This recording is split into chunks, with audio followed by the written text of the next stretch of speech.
Hey there, Blue Rockers. Welcome to Blue Rock Talk with Connie Willis. Connie Willis here, Crypto Connie, though, today with a little bit of breaking news for you. We tried to make this happen last night, but had some technical difficulties, but I don't think we're behind the curve. This is certainly something that people are definitely talking a lot about. Just a reminder, those of you that are new here, please subscribe. Thank you for being here as well. You are now an official Blue Rocker. That is someone in the know. We have a lot of great shows. In fact, tonight, later on tonight, it's a Swellness Wednesday. We'll be talking to Margot Toms of Essential Health. She'll be talking about hormone therapy, which is wonderful, by the way. It's absolutely incredible. I feel great. I've done it, and it's incredible. It really is. I can't believe it. You won't believe it until you try it yourself. So that'll be tonight at 9 p.m. Eastern. And then we have a Bigfoot, or not a Bigfoot, but a Blue Rock Talk Baffler on Thursday night with Lori Williams. Remember her, a remote viewer, a professional remote viewer. I give her a target, and then she figures out what it is, basically before our eyes. And I give her an esoteric one. So I'm not going to tell you what that is. However, she's like 87% correct in the database of real targets that we can go back and check. I give her esoteric ones that we may never know the answer, but because of her 87%, that percentage rate also lets us know that she's probably right on target. So that's from the remote viewing procedure that they used in the Cold War with our psychic spies. Let's see. And by the way, when you take this diet that I'm doing, your mouth gets really dry, so forgive me if I stumble once in a while. Also, a Bigfoot Friday that we have, 9 p.m. Eastern, and of course, Stan's Bible lecture at 2 p.m. on Sundays. So, hey, I'll be on Coast to Coast. I think it's February 25th. It's that Saturday. If that's not a Saturday, it's that Saturday right around that weekend.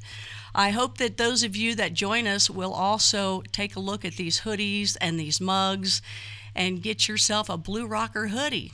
And also, if you'd like to give to Blue Rock Talk to keep it alive, there you go, right there. You can do it in crypto, which would be awesome, or you can go to my Patreon account. However, coming soon, there's going to be a change in, I'm actually going to put this on my website. So all these things that you guys look for, you're going to see right there on the website. You don't have to go all over the place looking for all these platforms. So I'm so excited about that. I can't wait. So I got a web developer that's really good working on that right now. Okay, so I've got a bazillion and one emails about this password tragedy that's going on right now, that somebody lost a whole lot of money. So we're going to talk about that tonight with some pretty awesome people here tonight. First off, I'm going to bring on Stan the man, and because that's the guy. We always talk about the BitShares Dynasty. So there's Stan Larimer right there. Hey, Stan, how are you? Hey, Crypto Connie, doing great. Good. You know what? Look at you with your little energy going on in the mid-afternoon. Look at all that energy shooting off of you. You feeling good? Yeah, it's much better at this time of day. That's right. We'll have to just move Crypto Connie at noon or something like that for you. So now we always talk about the BitShares Dynasty, and also you always help to put in layman's terms what's going on along the way of what you're doing and what you're not doing, or what, you know, even outside of the BitShares Dynasty, because it all kind of relates in some way anyway. What are you thinking about this password tragedy? What do you know about it? What are your thoughts? Well, what we're talking about is a exchange in Canada who had their money, all of their Bitcoins, in a cold wallet, which is just a wallet that's kept offline where hackers can't get to it. And the owner of that wallet, the CEO of the exchange, went off to India and died, and did not leave anything behind that would allow the people running his company to access all those Bitcoins. And unless they can find some way to crack into his computer and find a file that may or may not be on that computer that contains the keys that allow him to move things from the cold wallet to the online hot wallet where they can give it back to people, then they are basically have lost the assets of all their customers. And so that I think, is in a nutshell, is what has happened. And you can say, you know, I feel sorry for the guy, because on the one hand, keeping the keys closely held is a good way to make sure that he doesn't have anybody in his company that can run off with them. But we just never know when we're going to die, do we? Holy cow. I mean, we thought you were gone, singing with the other birds and the doves and playing a harp at one point. So, yeah, this can happen at any time. So, you know what? So you dealt with that situation at one point, maybe possibly. However, did you have your passwords somewhere to where your wife could find them or anybody else? No, I was just as guilty as these guys. Oh, I did not have her aware. I mean, I had told her in the past, but she didn't remember. And so she could not access any of my crypto. And so we were in the same boat. Now, we have since corrected that. And there's a lot more that we can and will do that we'll get into today about how to manage your account passwords using multi-signature capabilities and so on. And that is the ultimate solution. But right now, at least, you can get into a couple of computers that I have, each of which has access to my wallet, and she can now access those and spend the money or do whatever. It's worse than that. I'm also managing accounts for a couple other family members who were also in that same wallet. So I left things under the same assumption that I'm not going to die anytime soon. And that was, of course, a big, possibly fatal mistake for my family. So, yeah. You know what, too, Stan? Then you got to think of some other things. Like, okay, because of being in the world that I've been in, where you do television or film or these projects on television and film, that when this is something they really do, when there's, let's just say you're doing, let's say the group of Cheers, okay, the television show Cheers. If they needed to fly to another location, they wouldn't put them all on the same plane, because if that plane went down, they'd lose the entire all the characters, right? So they actually would fly people, and I'm not, I'm just giving an example, people of Cheers, but they actually would fly people in separate planes, so none of that would happen. So, you think about it, if you're in a car and you're in a horrible accident, and I'm just another scenario, not trying to put any vibes out there, but if something happened, if your whole family was in that car, then you'd be stuck again. So that is a problem, these passwords, where I know when I very first got into the crypto world, and you would tell me, Connie, you take this password, okay, now save it somewhere. And I'm thinking, I got to manually write this down, which these passwords are not like this. They're like this. They're long, they're crazy, you can't remember them. And then you got to put them somewhere. So, okay, well, I have kind of moved since. So, even if I wrote it out or printed it out and stuck it up under, I don't know, a dresser at the bottom of the dresser. I've watched a lot of spy movies. Maybe there's certain areas you can go hide them. But you just never know, and you're going to forget. So it's always been an issue with you guys, hasn't it, in the crypto world, the password? oh yeah, that's a real problem. And there's two conflicting tensions. One, you want to make sure that the password can't be discovered by somebody else and used against you. And yet you want to make sure you still have your own password available to use. And, there are lots of cases where your chances of losing it yourself are bigger than your chances of getting hacked. And therefore, you need to take special precautions. And I think we're going to learn more about that today in terms of talking to the professionals. Yeah. Well, the thing, too, is when you talk about the hackers, the people that are creating this kind of stuff for us in the crypto world are so intelligent and so above the curve on putting this together with their minds and technically. And so the group that's in there, they're good hackers, right? I mean, we're talking the best of the best people. Well, yeah, I mean, you've got people who, if they have the skills to understand cryptocurrency, they probably have the skills to hack. And so it's just a matter of not leaving your keys where they can be accessed by somebody, but yet you can find them yourself when you need them, Right. or other members of your company. Right. Well, we want to bring on someone that knows this technical stuff, and he's been here on Blue Rock Talk before with Crypto Connie. It was Dan Notestein, and you know him as the lead developer of BEOS as well as the founder of BlockTrades, which makes it really easy for us to take our money and trade it around and then eventually cash it out. So, hey there, Dan. Nice to see you again. Hi, Connie. Hey, and thank you so much for making BlockTrades easy. Just recently, thank goodness I know Dan now, I'm trying to get my my EOS, which is open EOS. There's so many different things you got to notice. My open EOS over into my BEOS wallet, right?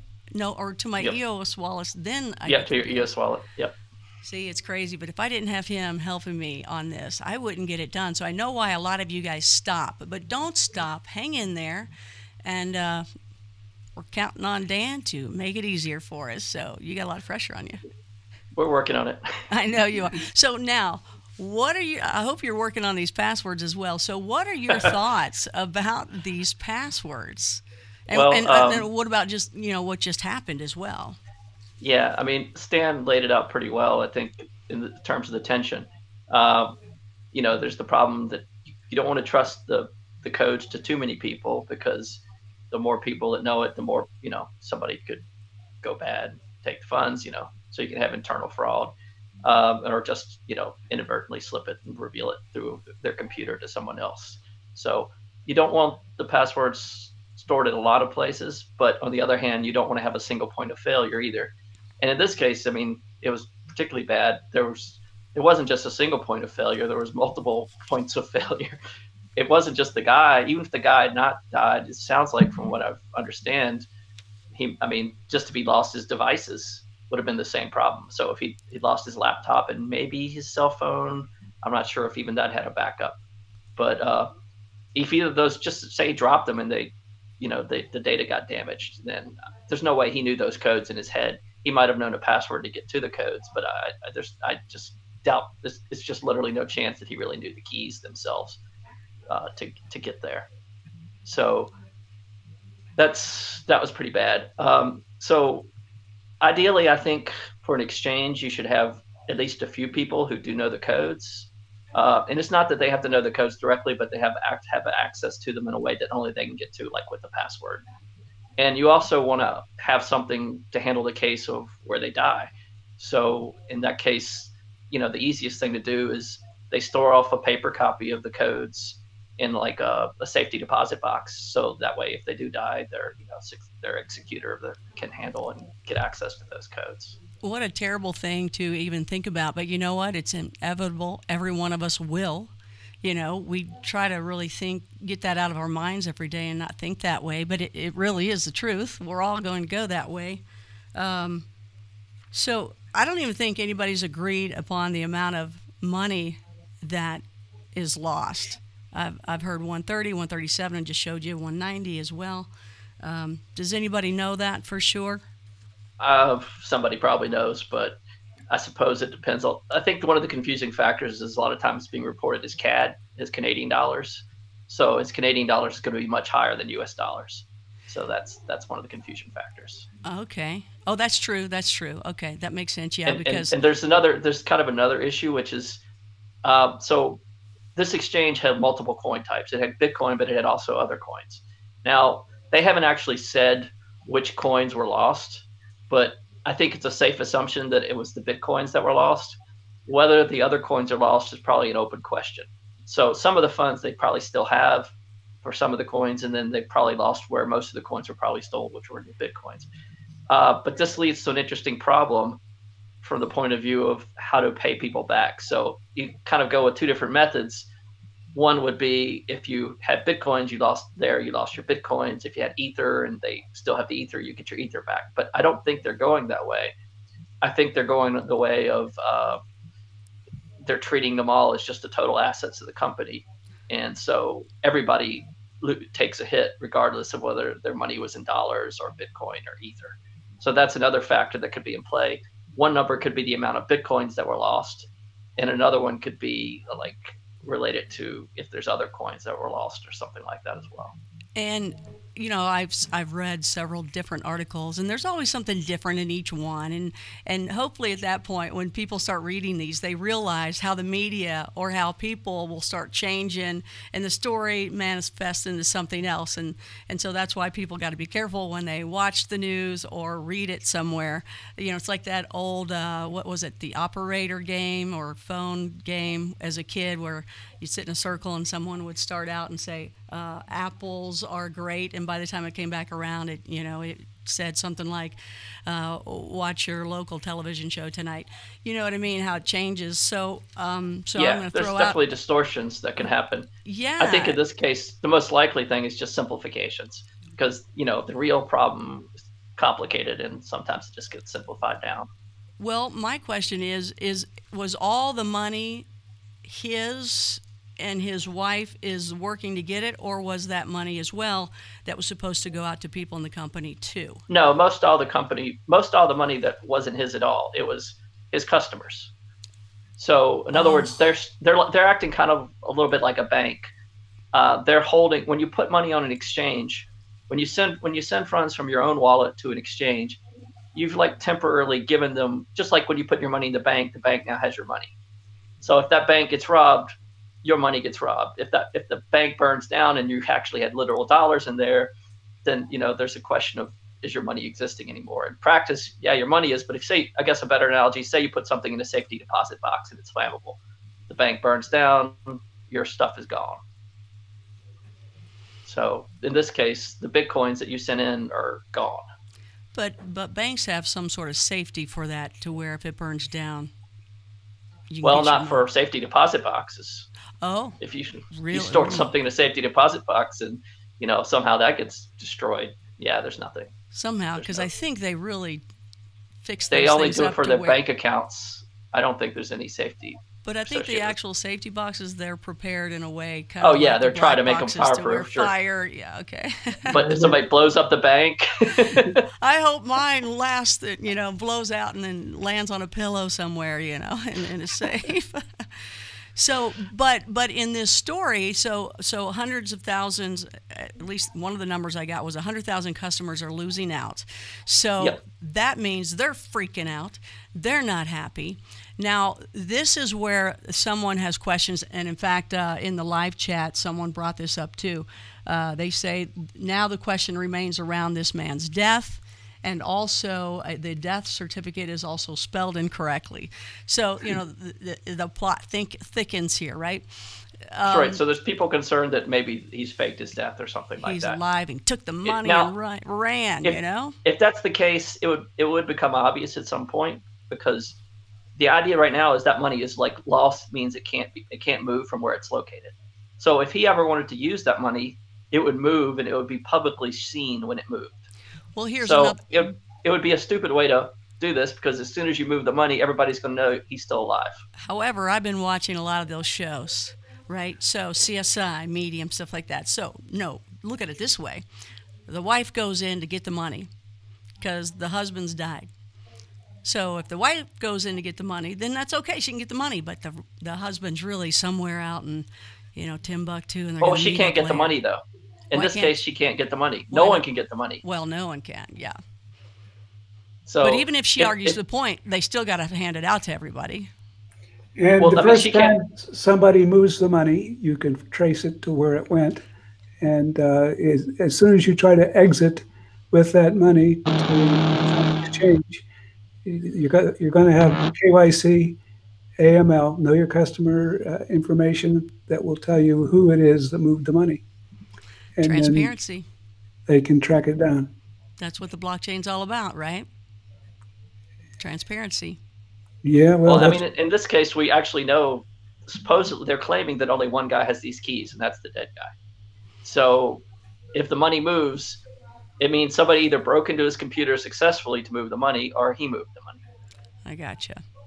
And there's absolutely no way to get to that money. To get to that money from anybody that's this incredible hacker, great. No way.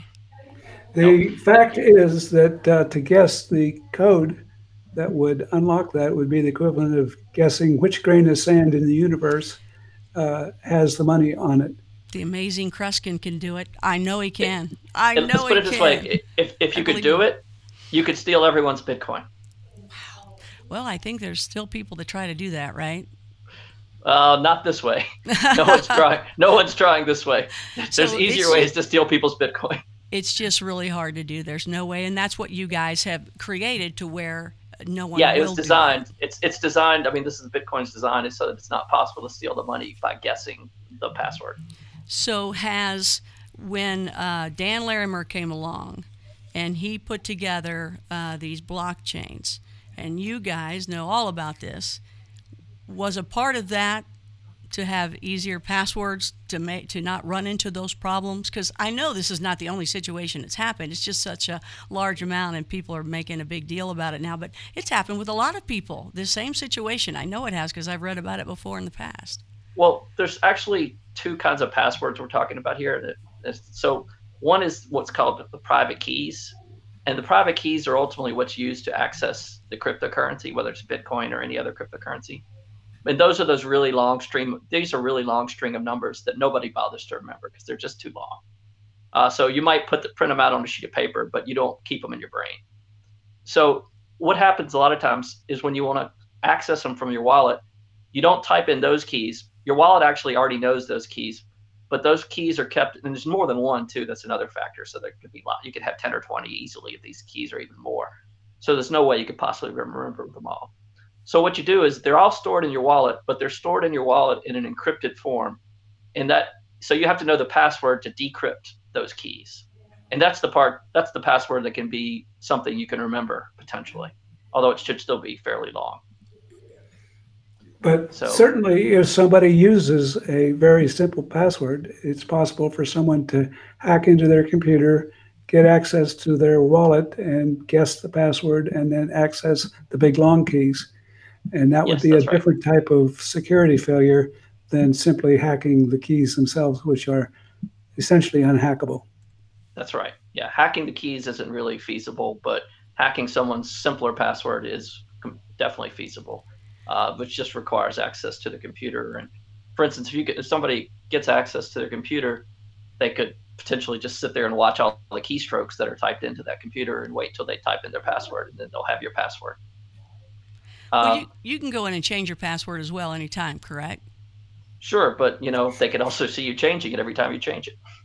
Man. So, I mean, there's no true safety on a computer that's hooked to the internet unless it's very well locked down against somebody getting access to that computer. That's why the ultimate form of safety is these what we call cold wallets. And in that case, the keys are stored on a computer that's never actually connected up to the internet. So there's no way that anyone can ever get them without physically getting a hold of your computer and looking at it. And you may be repeating what you said, but I'm new to crypto. I get in, I get some wallets. You wouldn't have a cold wallet. Most people don't have cold wallets. They only have a hot wallet. What a hot wallet means is, well, a hot wallet is like a wallet that's on your computer right now that's hooked up to the internet, and you can send money from it. That's a hot wallet. Okay. So anybody hacks that computer, they can steal your money from that wallet. But a cold wallet, where does that sit? So a cold wallet is not connected to the internet. So because it's not connected to the internet, no one can hack into it from remotely. They could only hack into it if they actually got access to your computer or right at the keyboard. How do I get a cold wallet? You basically install you install some cold wallet software. And the way you use a cold wallet is you sign, say you want to send some money somewhere. You sign a transaction on the cold wallet, then you copy that signed transaction into like a USB key, and then you take that USB key to another computer that's hooked up to the internet, and then you publish that signed transaction. So it's like a two-step process. You do the signing on the computer that's not connected to the internet, and now that you've signed it, you've got a transaction that does exactly what you want, but it can't do anything else. So you can put that on the internet and it's safe. Your keys themselves never get on the internet, so no one can access or steal your keys. that's how exchanges should always operate for most of their funds. That's what they call a cold wallet. And this guy had a cold wallet, for instance, and that would, unfortunately, the danger with that is because it's locked up very tightly. If you lose the password to it and nobody else has a copy, it's just gone. I believe what his technical guys were trying to do was hack into his computer by guessing his computer passwords. Yeah, they're trying to break the encryption, but I think they won't. I seriously doubt they'll have a chance of success. Yeah, because you got to log into the computer, and then you got to break the encryption if he apparently had encryption, and then and only then could you read a file where he may have stored the actual passcodes, that the private keys, if you will. Yeah, I mean, it's quite likely that he may not even have it on his computer. It may actually just be, he may have a brain key that he could use to get to the cold wallet, and literally it was just in his head. And maybe mention what a brain key is there, Dan. Yeah, so a brain key is just a long password, but one that you can actually remember. So it might be it might be a phrase from that you've made up. That it's easy for you to recall, but no one else would ever possibly guess. And that's the one I like. I think, Stan, you had told me about that before. Or, you know what? It might have been Jared as well, Jared Rice, had said, I said, how will I ever remember this? How can I rewrite this down? How can I do this? And that's where I had heard either from you or Jared, one of you had said, well, think of some sort of phrase, maybe from one of your favorite books, or maybe some lyric of a song that you like, but make sure it's long. And also change it a little bit. Yeah, and change it a little bit. And that's like with caps as well, put different caps or personalize numbers. it, just take the phrase that, like, you've been singing a song wrong the whole time and use the wrong phrase. What's that rock and roll tune where it says something about kissing the sky, but it sounds more like I'm going to kiss this guy? Yeah, there you go. Yeah. I know that's what it said. So this has been, have you guys also heard about this? I mean, if people called you or written you to say, hey, what's going on with this password thing? We haven't had anybody concerned about it from our point of view of our own business. But, well, for one thing, we don't hold anybody's funds, so we only keep our own funds. With BlockTrades. But even if they had, I don't think we would have. But I have certainly had people. I think as soon as it broke news, I had a couple people send me a link to it because it's the kind of thing that everybody's always interested in. Yeah, they're like, Crypto Connie, have you seen this? This was really sad that the guy didn't. I mean, this is such an obvious problem. I don't understand how the guy. I find it a little incomprehensible that he didn't take care of this. When we started BlockTrades, this is one of the first things we had to go over was how to make sure that we kept the keys secure, but also that we didn't lose them, forget them, whatever. And so we had to have, multiple copies of them, and how to handle the storage of them, and, what happens. You have to, of course, we ask the questions like, what happens if, one of us dies, or both of us die. If you ask that. A lot of times people don't. They just don't go there. Everybody thinks this is so much money. This is not, it's not like $1,000 here. This is a lot of money. This is millions of dollars. You have to ask those kind of questions. Yeah. Well, I had known, Stan, did you have something to say there? No, I was just going to segue over into talking about multi-signature accounts as another solution that you have with the BitShares Dynasty. Yes, tell us about that. We could mention if we want to. Yeah, so what Stan's talking about is, so the way we're talking about keys right now is, or passwords right now, there's one password or one key that controls a particular amount of money. But another way you can do it is with what they call a multi-signature account. And in that case, here's an example. There could be 3 keys that have access to the account. And in order to spend some funds from the account, you might need 2 of them. So if you have 3 people, each person having one of the keys, you only need 2 people at any time to spend the funds. So if one guy dies and, say, the bank where he was storing his key also gets exploded, then you still got 2 keys left to spend the money. So you haven't lost contact with it. This also has the advantage of one guy alone can't take the money. So even if you've got 3 guys and one guy decides he wants to steal the money, he just can't. He'd have to get cooperation from one of the other people before he could do that. And that could be 3 out of 5 or 7 out of 10 or any other combination that you would like to use. That's right. You can do 3 out of 10. You can pick any number of people that have signatures, and you can pick any number that are required in order to spend the funds. Up to, well, Bitcoin has limitations on it, but BitShares is a lot more flexible in that regard. I remember one time that a guy got a hold of me at the very beginning of me learning about crypto, and he had said that he, something to do with mining, apparently he had lost his password, and he said it was in this one computer that he had. Don't ask me. I remember something about him throwing it somewhere. So anyway, he that found absolutely it. happens. Yeah, you would know more than anybody on that. But he couldn't get back in. But he said that he was going to do whatever he could mining wise to get it. Is that a way to do it? No, maybe he means he could mine some more coins. Okay. What about where I've read before in the past that people would get into mining so that they can go in and find what people have lost? Is that a true statement or not? So they're just thinking they can? Mining is a process of creating new coins. And depends on the coin as to whether mining even exists. Not all cryptocurrency has mining, but like Bitcoin has mining. Oh yeah, they were only going for the big stuff. So that's not even true. They can't even do that. When you talk about mining, in Bitcoin, what you're doing is somebody is creating the new Bitcoins every 10 minutes or so, roughly, on the average about 10 minutes. And it's a competition. Everybody's trying to solve this math problem. And the first guy who solves the problem and publishes it first gets the Bitcoin for that block. And that's called mining. So it's a competitive task where you're using all your computing power to try to solve a math problem before everyone else does. And it's a random math problem. So the more computing power you have, the better chance you have of solving the problem before everyone else. Yeah, and with Bitcoin, we have about 4 big companies that mine over half the coins and control the network. That's right. It's not really reasonable as a user anymore to try to mine Bitcoin yourself. The cost now isn't even computing power; it's mostly power, electrical power to drive the computers. So the big miners are all located in places where power is extremely subsidized. So you can't just do that in home with your little outlet?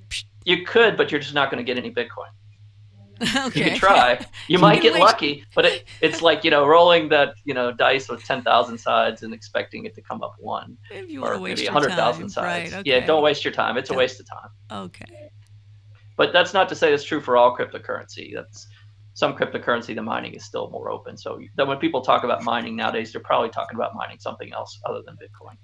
Would this problem have occurred at all with any of the BitShares dynasties, Stan? Well, yes, you could certainly have a situation where you were holding funds for somebody. I think a good example of that would be the BEOS gateway, where we're going to be holding some BitShares for people who have mapped them onto the BEOS network in order to collect rainfall. And while that's there, those things need to be protected. If they're only on one computer and only known by Dan, then if Dan dies, we would lose. So he has to have multiple reasons or methods for protecting those assets that are being held during that period of time. Yes, that's for sure. And so we use pretty much the same, we plan to use pretty much the same techniques for protecting that as what we use to protect our own funds, which is we have multiple people who do know the password, but they're extremely trusted people. And we also have hard copy backups of those passwords in safe locations. And I would think you'd use multi-sig technology as well. Yeah. What is that? That's the where you have more than one person needs to input the codes in order to move the stuff, and you can have 7 of 10 or however many different people, and yet unless you get 7 people to collude, you can't move the. There is some problems using multi-sig in this case though, because we only have one server that's moving the funds, so that server needs to have all the keys. So effectively, it's come down to, even if you used a multi-sig, they're still stored on one machine. So you've really got to make sure the security of that machine is high. This reminds me of, being able to hit that big red button to hit that nuclear missile. You know, it's like where it's got to go before that can happen. Well, yeah. So multi-sig works fine when it's people doing the thing, because then you just need multiple people to all sign off on the transaction. But if you've got a single server that wants to spend money, it has to have all the keys to do it. Olav in the live chat is asking, could this be a problem with the multi-sig account for BEOS? Yeah, I think it is a problem to do multi-sig for the BitShares itself. I mean, we don't operate our hot wallet accounts with multi-sig. We can set up a cold wallet that has multi-sig, but the hot wallet can't be. And that would seem to be the thing that you would want to do, is to move a lot of what's being stored on a daily basis into a cold wallet with multi-sig access. Yeah, so we basically have to have a measurement of what the daily requirements are in and out, so that we have enough in the hot wallet, and then just move the rest out to cold storage. Exactly. You know, the ultimate win would be that we could all be honest, and there was no stealing, there was no greed. Well, in this case, conceivably, we don't know, but for the Canadian guy, I guess it wasn't greed. The guy just died. There wasn't an adequate backup. Okay, so I know when I go on to some sites, I don't have to put in my password. I've automatically got it going on, and I'm sure he didn't do that with this. But is it possible to where they can still get? I guess not. I know this is his computer isn't. They said he kept his computer encrypted. That means he kept it in very high security conditions, which, it was a reasonable thing to do. So and let me just say it just to throw it out, because it might spark you to have more conversation to educate in some other area. But I know it's going to sound stupid right now, but just go with me on this. I know it's already stupid, but let's just say he's able to. I know this is going to be silly. We go into the. Okay, well, we can imagine this for a second. Imagine you have a computer right now. You say you have your passwords put in. Imagine there was $190 million controlled by your computer. How comfortable would you be feeling walking around with that computer? Well, I get you. So, but what I was going to say is he can't even pop in on his own. He can't even pop it in on his own where he can get to the account. I was thinking they could all go in there and trade or send what they have somewhere else, but you have to get in there in the first place. That's the whole problem. You have to have the code. If you have the code, you can control the funds. If you don't have the code, you can't control the funds. So you got to be smart about this type of stuff. But in the future, is this going to be easier? Is this going to be where it's not this major problem? Well, and it comes down to people. It comes down to greed and thievery is why we have to do this. It comes back down to human nature. There's a lot of problems that can be addressed by this question. But you know what I mean. If we weren't greedy, we didn't worry about people stealing, we would never have to worry about that. Oh yeah, sure. He wouldn't have to have a password if no one would take his money otherwise. That's right. Absolutely. If we didn't have that problem in our world, what is it? Yes. Thou shalt not steal. What number is that, Stan? Is that the 5th, 6th, 7th? Oh man. I don't know. I don't remember which one. You are the expert. What's going on? But besides that, Dan, right? I mean, really, come on. Yeah, sure. I mean, and there's systems in which the funds couldn't be stolen because everybody knows the funds are yours, and therefore, if someone took them and there's a clear indication that you didn't give them away, then you can get the funds back, and that works today. Right. You can design a blockchain with that kind of, with like an identity system built into it, so that if the funds are stolen and someone can reasonably show that you didn't actually move the funds, those transactions can conceivably be canceled and the funds returned to your account. And that does exist, and that's happened in several blockchains. And Bitcoin does not have that. Other solutions where you have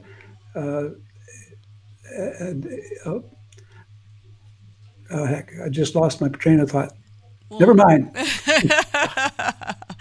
Well, now I just lost my train of thought. It's contagious. That works a lot like a bank. That we're talking about something very similar to fraud in a bank. So somebody steals some of your funds from your bank account. That happens, right? Or from your credit card, for instance.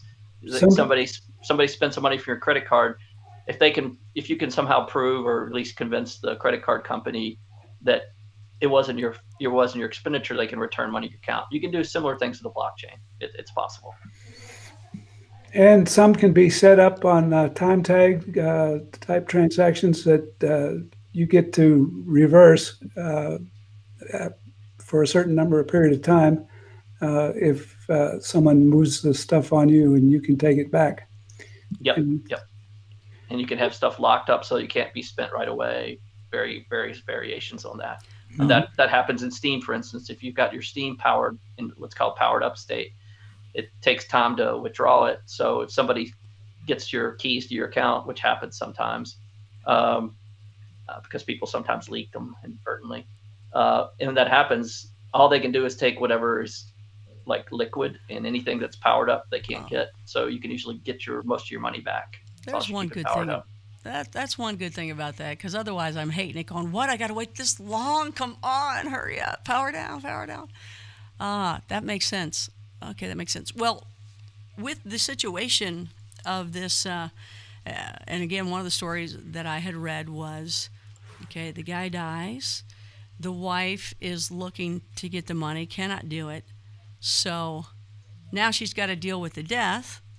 And then she's got to deal with, oh no, maybe I'm penniless. I don't know where they're at otherwise without that. And now I've got this entire situation going on with the company, right? Does it sit there? Does it just sit there? There's nothing. What? It's just lost. I'm sure it's a corporation. So because it's a corporation, she won't be liable for any of the losses personally. So any money they took out of the company, normally she'll be able to keep unless they can actually show there's some kind of fraud going on. So odds are very strong that she'll be able to keep all her personal money, so it won't impact her, ownership of her house. Or apparently they had a yacht. Oh, they did? Okay, so she's okay. I don't need to cry or worry. Well, she's all right. I mean, she's certainly going to be taking a lot of flack from people that are concerned that there's some kind of fraud going on. So I'm sure, I think she said she got death threats, if I recall reading correctly. But I'm sure there will be people that will be unpleasant about it. So she'll have to deal with that, of course. But the company that she may own is now bankrupt. Yeah, absolutely. The money, that company will, whatever assets I think what they're talking about doing right now is actually selling whatever assets it has, which is probably the exchange itself. Probably they're hoping to see if somebody will buy the exchange as a business. And, then some of that money could then, that was paid for the exchange itself, could go to pay off the people who are owed money, the customers. Okay. And they would be the first ones paid off, I think, before any other creditors. So, Stan, how do you think this impacts people looking upon the crypto world? Well, one thing that I would say is never, ever, ever leave your coins on an exchange. Okay? Yeah, it's the number one of the things we tell people all the time. It's generally not a good idea to keep your money on an exchange. Put it on there, trade if you have to, then take your money out. Keep it under your wallet when possible.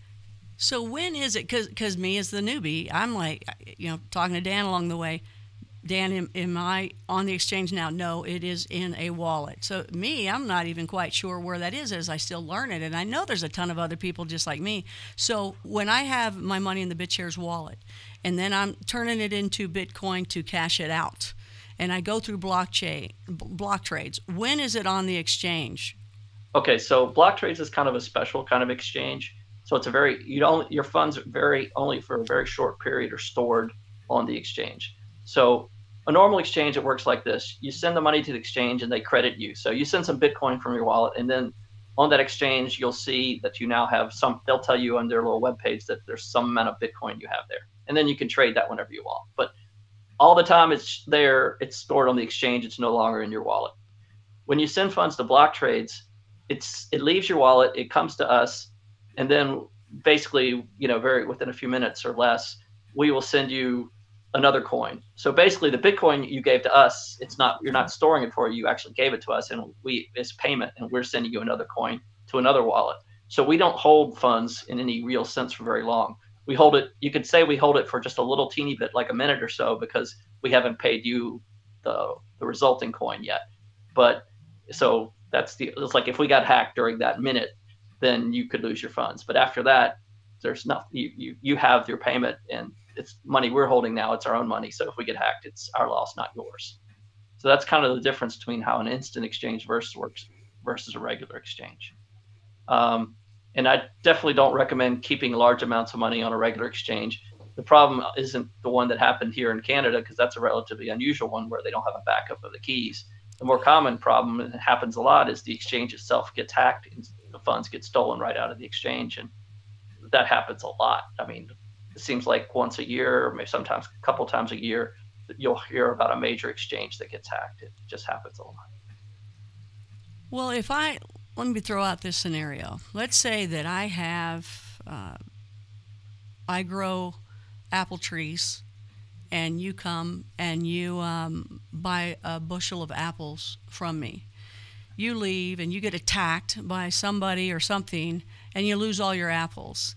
If you come back to me and you tell me this, I mean, I would say, okay, let me give you some more apples. I'm sorry that happened. It just happens once in a while. It's not a big deal.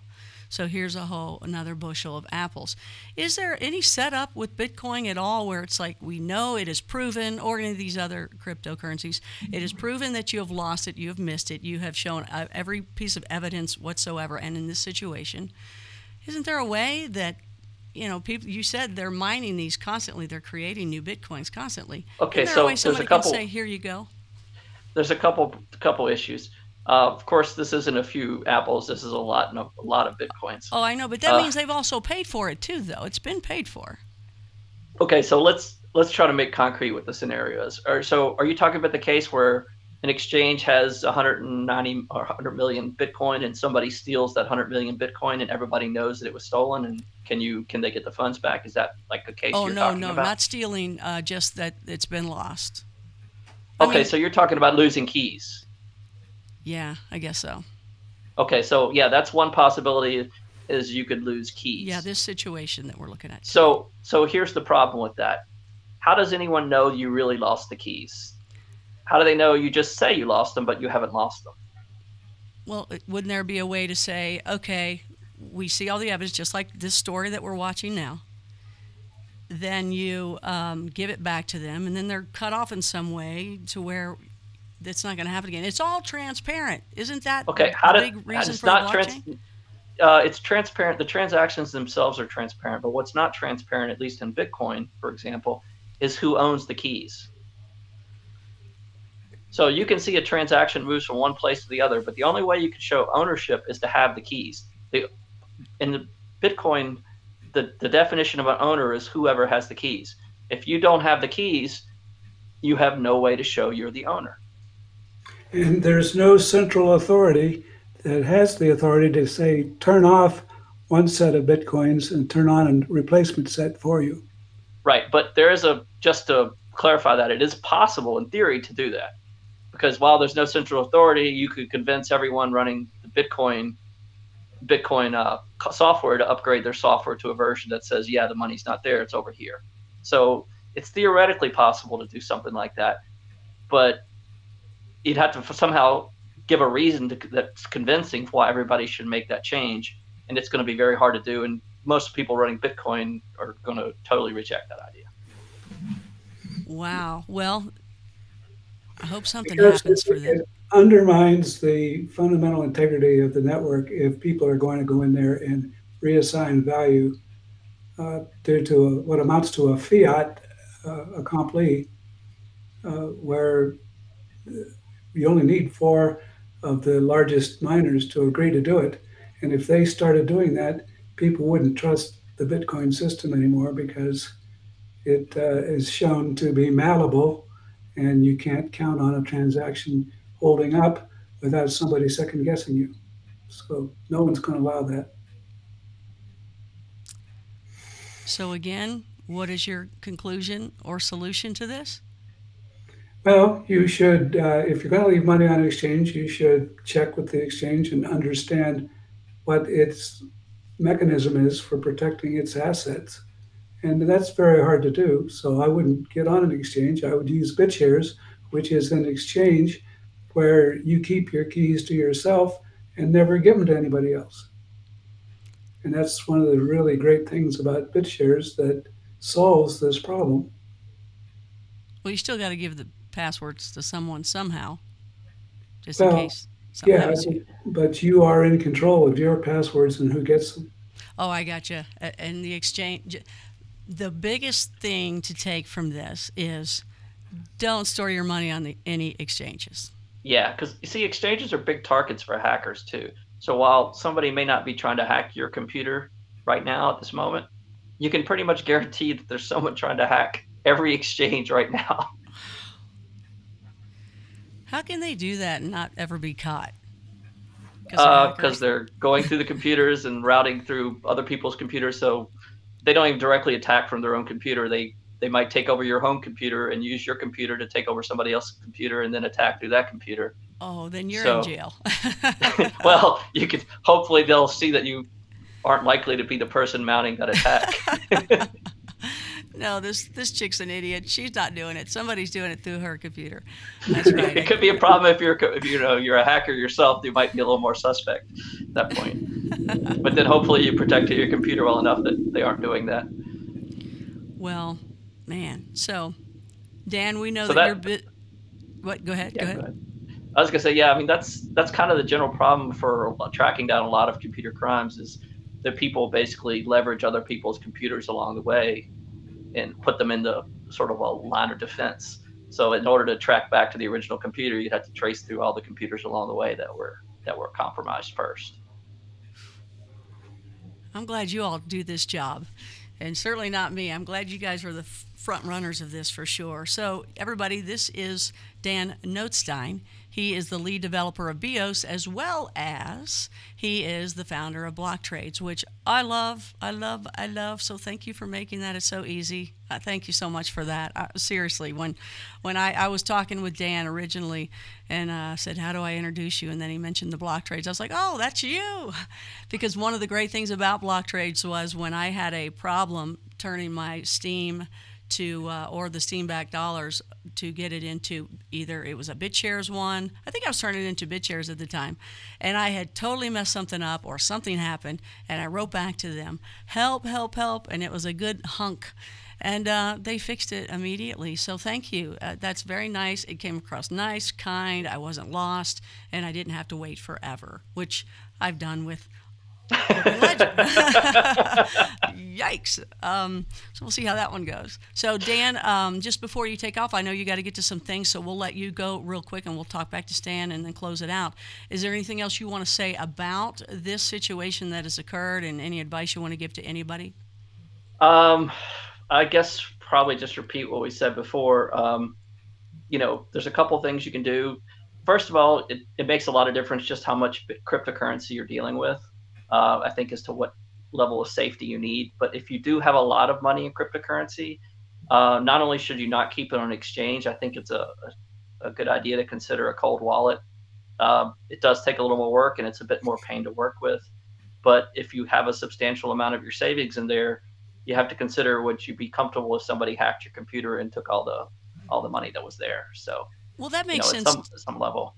That makes sense as well. Like when people have millions and millions and millions of fiat, they usually put that. They don't put that in their local bank. They've got that somewhere else. That's right. I mean, honestly, if I had 50 or 60 or 100,000 in crypto, I would strongly recommend a cold wallet. If you have hundreds and thousands of like Bitcoin dollars, no, just if I had something worth. I wish you did, Dan. $100,000 worth of, yeah, me too. if I had $100K USD worth of crypto, I wouldn't keep it on a hot wallet. I would put it on a cold wallet. That's enough money that I don't want a chance that somebody could break in my computer and steal it. And it absolutely could happen. You could install some software on the computer that actually allows somebody to take over your computer. I guess that's one more thing. If you do want to if you are going to keep your funds on a hot wallet, which, for convenience, a lot of, you do, then it's a really good idea to have that computer be one that you don't install much software on. So, a lot of times people install all kinds of things because they say this might be interesting to use and this might be fun to play with. Do that on another computer. Have one computer that's just for crypto and don't install other software on it, because the more software you install, the more chances there are for it to be malicious, especially if you're installing stuff from random stuff from on the internet. That makes sense. I know people that do that. That makes sense. It's it's easy if you are a PC lover, especially games or things computer. like that. You get a cheap computer for you PC lovers. Mac, you're going, I got to buy an entire new Mac for this? Are you kidding me, right? Yeah, plus you can only install stuff from the Apple Store. But that's what I did. I got myself another little Mac Air that I take on trips with me, and it doesn't bring my wallet along. So if I lose it on an airplane, I haven't lost anything. Yeah, that's also a good idea. It is a good idea. If you don't need access to your crypto, don't travel with a computer that has it, because if it gets stolen, that's another way you could lose it. Wow. It's just like carrying a wallet with a lot of cash on it. It's I would love a little handbook, a little rule book of all this stuff. Do this, do that. If you have this much crypto, if you go over this, get a cold wallet. If you're here, this is kind of safe to do this. That would be a great thing for someone to write up. Well, that's what you got this show for, Connie, to document it all. So watch every show. We are archived. This is Blue Rock Talk with Connie Willis. It's Crypto Connie, and you go to that playlist, and you'll see a ton of great stuff. Dan's on there as well as Stan's on there. So, Dan, take care. We will talk to you soon, hopefully with the launch for BEOS, and you can tell us how to do it, what to do, and if there's any more developments on this where you might want to add in, let us know. Will do. Thanks. All right. Bye. Take care. That right there is Dan Notestein. Oh, I did it just like you, Stan. Yeah, foolish mortal. I know. He is the lead developer for BEOS as well as the founder of BlockTrades. So, Stan, holy cow. Man, I tell you, when people saw this article, these are people on the outside that I know that don't want to get in crypto or don't want to learn it, but they want to ask me more about it because they know of the Crypto Connie show here with you. And they're all like, oh, look at this. Did you see that? Anytime there's some negative in the crypto world, boy, I get those notifications for sure from people. So I think it still can detours those people that are on the fence or not even on the fence at all, for sure. But how do you think it feels for everybody that's already within? Well, when you're within, you've learned that these things can happen, and you either have had the bad experience yourself or you've known somebody it's happened to. And, that's the risk you take to be in this industry. And hopefully you learn a few of these techniques to protect yourself. And certainly one thing is using the BitShares system instead of a centralized exchange where this type of hacking can happen, because BitShares has never been hacked. Ooh, that's good. And why is that? Because nobody gives their private keys to the network. Your private keys stay on your own computer. You're not transferring control of your assets to anybody in a central company who could go die on you. And so you have access to all your own assets and nobody else does. And you can trade them on the blockchain with somebody else directly without exposing your private keys. Okay. All right. But even then, you still need to have a copy of that somewhere if something happens. So somebody else can get you still need to keep access to your own wallet password, and ideally you keep that written down several different places and on several different machines. Wow. Well, the difference here, folks out there, Blue Rockers that are watching, that means you are in the know. You're watching Blue Rock Talk with Connie Willis, Crypto Connie Tuesday normally, but last night we had some technical difficulties, so here we are today for you. I think it was kind of meant to be for some people to see this today that maybe wouldn't have yesterday, so thanks those of you that are here. Please subscribe. Got a whole lot of other cool shows on here as well for open-minded people. So Stan, I mean, when we bring up this situation of this guy passing away, and then his wife going, what? And the entire company going, what? How do we get in there? How do we get this money? And not seeing any foreseeable way to do that. Stan Larimer, the godfather of BitShares right here, has just about went through the same thing. He had on October 13th. Yeah, because I remember the day before my birthday, you were like, happy birthday. And I'm like, yeah, it's my birthday. I'll talk to you tomorrow. I remember when you wrote me something, and I was like, oh, I'll talk to you tomorrow because I thought, it's my birthday. And then tomorrow came. He had a massive heart attack. He was induced into a coma, all sorts of things. He's back. He's looking great. Everything's moving smoothly for him. However, he dealt with this situation too. So that had to be a horrible thing. Yeah. On top of all of that. It was pretty scary for my wife when she realized she didn't remember the password. And so we've fixed that now. That's right. That's right. Wow. I know that other people have gone through the same thing, but they had smaller amounts, so it certainly didn't make the newspapers. But I'm betting we'll hear more on this, since now we are hearing rumors of he may not have died. I think all that starts happening now. Yep, conspiracy theories will rattle around, but the fact is, it's probably a simple thing that they say it is, and there's no hope.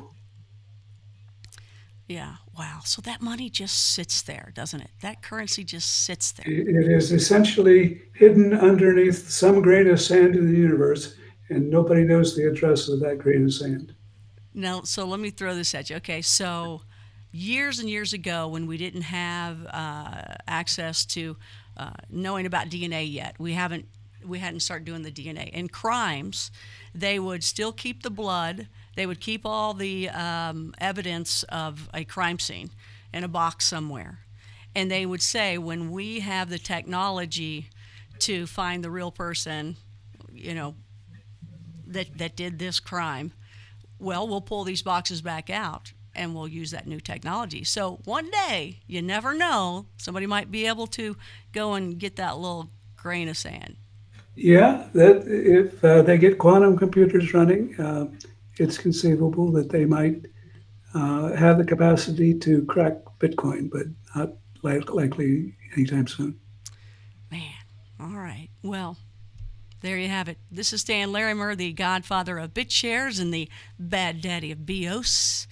Anything you want to say before we leave here to educate the people on passwords, or just anything in general?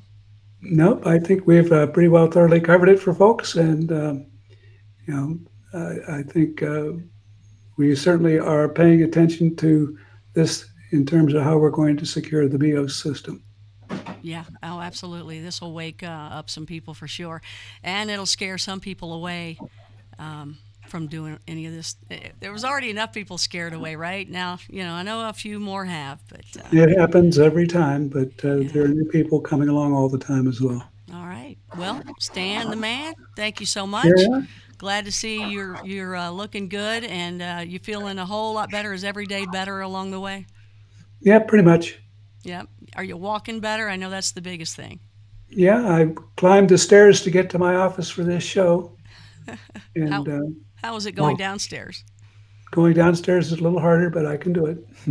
Like I said before, I think you should get, one of these big, thick cardboards, set it down like a sled, and just sit on it and have fun. And go, oh, yeah, that'll be great. Yeah, hurt the other leg, right? Stan got hurt sliding down the steps due to what Crypto Connie said. We don't want that. So thank you very much. I guess we'll talk to you, unless there's something else breaking in between, on Stan's Bible lecture, 2 p.m. Sunday. You got it. After that, Crypto Connie Tuesday, he'll be back. So Stan Larimer, the godfather of BitShares there, everybody. Take care, Stan. Bye-bye, everybody. Thank you.